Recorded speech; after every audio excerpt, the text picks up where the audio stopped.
Hello, কী অবস্থা সবাই? কেমন আছেন সবাই? সো আজকে ভিডিওর মেইন যে টপিকটি সেটা হচ্ছে যে এজেন্সি সম্পর্কে যারা আমাকে অনেক বেশি কোশ্চেন করছিলেন যে আমি ফিনল্যান্ডে কোন এজেন্সি দিয়ে আসছি। সো দেখেন, এজেন্সি চুজ করা এটা একান্তই আপনার ব্যক্তিগত বিষয়, ঠিক? লাইক যে বড় বড় এজেন্সিগুলো আছে তাদের মাধ্যমে কথা বলছি।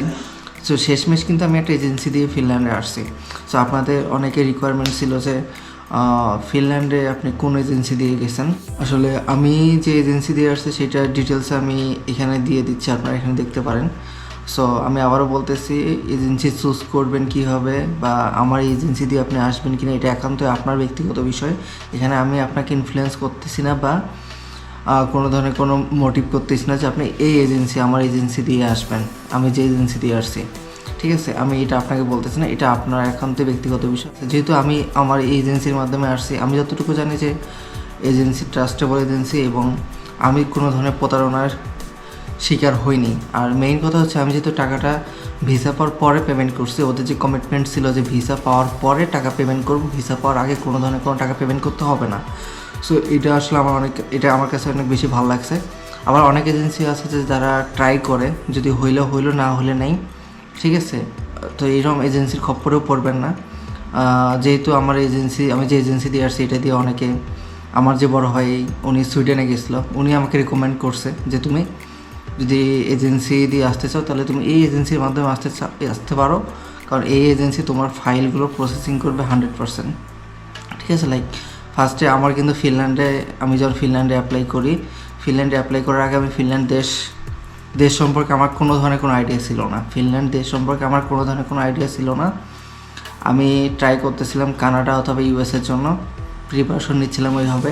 যেহেতু আমি স্টাডি গ্যাপ শো করে আসছি, তো আমার ওই ভাই আর কি বলতেছে, যিনি এজেন্সি আর কি, যে তোমার ফাইল অনুযায়ী, তোমার পোর্টফোলিও অনুযায়ী ইউএসএ কানাডা তোমার জন্য না। আমরা যদি ইউএসএ কানাডার জন্য তোমার কাজ করি, সময়টা নষ্ট হবে, তোমার জন্য নষ্ট হবে, আমাদের জন্য সময় নষ্ট হবে। সো ইটস বেটার হয় তুমি ফিনল্যান্ডে যাও, কারণ ফিনল্যান্ডের ভিসা রেশিও অনেক বেশি ভালো এবং তোমার এই পোর্টফোলিও অনুযায়ী ফিনল্যান্ডে 100% ভিসা হওয়ার পসিবিলিটিস আছে। তারপরে আমি ওনার কথা মতো ফিনল্যান্ডে অ্যাপ্লাই করে ফিনল্যান্ডে চলে আসি। সো উনি আসলে, আমার যেটা মনে হয়েছে, ব্যক্তিগত যেটা মনে হয়েছে আর কি, এজেন্সির কথা বলতেছেন, মানুষ হিসাবে উনি অনেক স্ট্রেট ফরওয়ার্ড। আপনারা যদি এই নাম্বার থেকে ওনার সাথে কথা বলেন, গিয়ে দেখা করেন, তাহলে বুঝতে পারবেন। দেন ডিসিশন নেওয়া আপনার উপর, ঠিক আছে? কারণ এজেন্সি অবশ্যই আপনার কাছে একটা চার্জ করবে।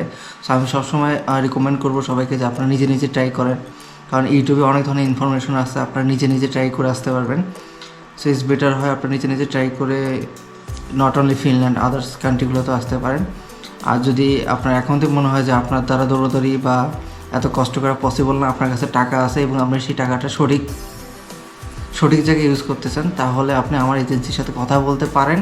কিন্তু আমি বলতেছি না আমার এজেন্সি দিয়ে আসবেন। আপনার এজেন্সির সাথে কথা বলে আপনার যদি ভালো মনে হয়, সব কিছু পজিটিভ মনে হয়, তারপরে আপনারা তাদের সাথে কমিটমেন্ট বা অগ্রগতি করতে পারেন। আসলে আমি যে আমার এজেন্সি আমি কেন চুজ করছি, আমার এজেন্সি চুজ করার পেছনে একটাই রিজন, সেটা হচ্ছিল আমার যে ব্যাকআপ যে ডকুমেন্টগুলো, এগুলো আমার এজেন্সি মেড করে দিছিল। সো এটা আমার কাছে অনেক বেশি ইজি হয়েছে ফাইলটা প্রসেসিং করার জন্য, এবং আমার ওয়ান চান্সে ভিসাটা হয়ে গেছে অনেক আর্লি। কারণ আমি সব ডকুমেন্ট, আমি আপনাদের আগের ভিডিওতে বলছিলাম যে আমার স্পন্সারের যে বিজনেস ডকুমেন্ট, এগুলো আমি সব বেশি করে আপলোড করছি এবং সিস্টেম অনুযায়ী আমার ফাইল আমার এজেন্সি আপনার রেডি করে দিছে। কিন্তু ফাইল কিন্তু আমাকে সব কিছু মানে ম্যানেজ করতে হয়েছে। দেন আমি এজেন্সিতে সাবমিট করার পরে ওরা এটা ডকুমেন্টের হিসাবে সুন্দরভাবে গোছায় দিয়েছে, বিধায় আমি যেটা মনে করি যে আমার ভিসা প্রসেসিংটা অনেক সুন্দরভাবে হয়েছে। লাইক আমি টাকা খরচ করছি, আমার ভিসা হওয়ার পরে আমাকে 1,50,000 টাকা আমার এজেন্সিতে পেইড করতে হয়েছে।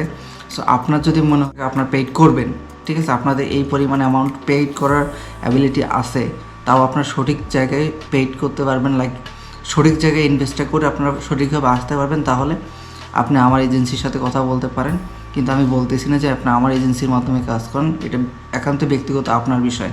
এখানে আমি কখনোই ইনভলভ হব না আপনার কোনো বিষয়। আপনি যদি ইন ফিউচারে কোনো প্রতারণার শিকার হন, সেই ক্ষেত্রে আমি এটা দায়ী থাকবো না।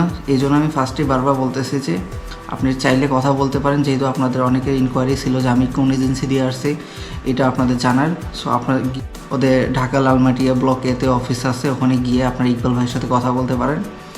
সো হ্যাঁ, কথা বলে যদি আপনাদের ওইরকম পজিটিভ কিছু মনে হয় বা আপনাদের ওইরকম ডিসিশন নেওয়ার মতো মনে হয় যে কাজ করতে পারবেন, তাহলে অবশ্যই কাজ করতে পারেন। এটা একান্ত আপনার ব্যক্তিগত বিষয়, আবার বলতেছি। সো এখানে আমাকে কখনোই আপনি ইনভলভ করবেন না। জাস্ট আমি সবার যেটা জানার ইচ্ছা ছিল যে আমি কোন এজেন্সি দিয়ে আসছি। সো আমি এরিতা ইন্টারন্যাশনাল এই এজেন্সি দিয়ে আসছি।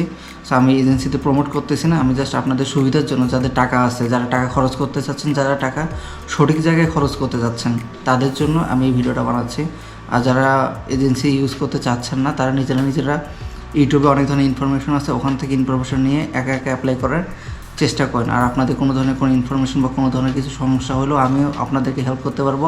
অবশ্যই কমেন্ট বক্সে জানাবেন আপনাদের কোন বিষয় সম্পর্কে জানার ইচ্ছা আছে, অথবা আপনার ইউটিউবে সার্চ দিলে অনেক ভিডিও পেয়ে যাবেন, ওখান থেকে আপনারা দেখে নিজে অ্যাপ্লাই করতে পারবেন যারা এজেন্সি চুজ করতে চাচ্ছেন না। আর যারা টাকা পয়সা ইউজ করতে চাচ্ছেন, এজেন্সি খরচ করতে চাচ্ছেন, এজেন্সি অত কষ্ট করতে চাচ্ছেন না, তারা আমার এজেন্সিতে গিয়ে কথা বলতে পারেন যদি আপনার ইন্টারেস্ট থাকেন আর কি। সো দ্যাটস ইট, আজকে ভিডিওতে এই পর্যন্তই। দেখা হবে নতুন একটা ভিডিওতে, সে পর্যন্ত টেক কেয়ার, বাই বাই।